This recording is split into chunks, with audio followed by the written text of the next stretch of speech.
За улаан гишүүн хайр асуултанд хариулъя.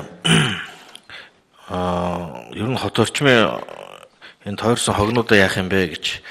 Ер нь бол одоо энэ өдөрт бол Улаанбаатар хотод бол за нэг жилдээ бол нэг сая гаруй тонн, за өдөртөө бол нэг 1000 гаруй тонн хогийг бол одоо хогийн одоо төвлөрсөн 4-5 цагт бол авч буулгаж байгаа. За үүнээс гадна одоо энэ иргэдийн орсон суугчдын маань бас энэ тэнд тойруулж хайсан одоо хогийн цэгүүд бий.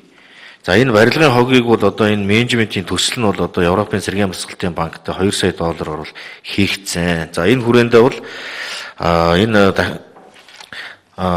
хогны үйлдвэрийг барьснаар барилгын хогийг одоо тээвэрлэлтийн бол одоо энэ хогны дахин боловсруулах үйлдвэр бол хариуцсан. Цаашдаа энэ барилгын хогийг бас бага хэмжээгээр худалдаж авах энэ менежментийн ажлууд бол хийгдэх юм аа.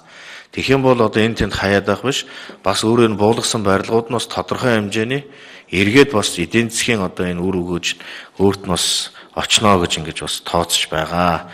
За энэ ахуйн хог хаягдлуудын хувьд бол манай дээр бол одоо бас хийгдэж байгаа ажлууд бол бид одоо хог гаргаж байгаа иргэдээс хогны мөнгө авах биш. За тухайн бүтээгдэхүүнд нь хогных нь одоо тухайн үнийг шингээдэг байх энэ одоо менежментийн загваруудыг бас хэрэгжүүлэхээр бас зорж ажиллаж байгаа. Одоо ундааны цавыг бол одоо хайж байгаа иргэдээс нь одоо тэр төлбөрийг авах биш. Тухайн ундааных нь бүтээгдэхүүн дотор нь үнийг суулгаад үйлдвэрээс нь шууд авдаг байхаар ийм менежментийн зохицуултууд бол хийгдэхээр төлөвлөгдөж байгаа. Баярлалаа. За байршлын хувьд хэр оновчтой вэ гэж байна.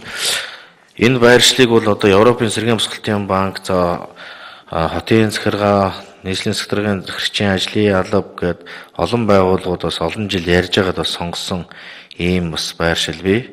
За олон улсын сонгосны буудлын бол одоо шинэ сонгосныхоо буудлын руу бас тэнд бол учиргүй одоо хогийн цэг шиг тийм ил задгаа бол биш. Энэ бол одоо бас битүү ийм одоо дахин боловсруулах үйлдвэр байгаа. Тийм болохоор бид бол одоо задгаа хаасайгүй, замбраагүй, үзэмж муутай байхаар ингэж бол төлөвлөгдөг байгаа.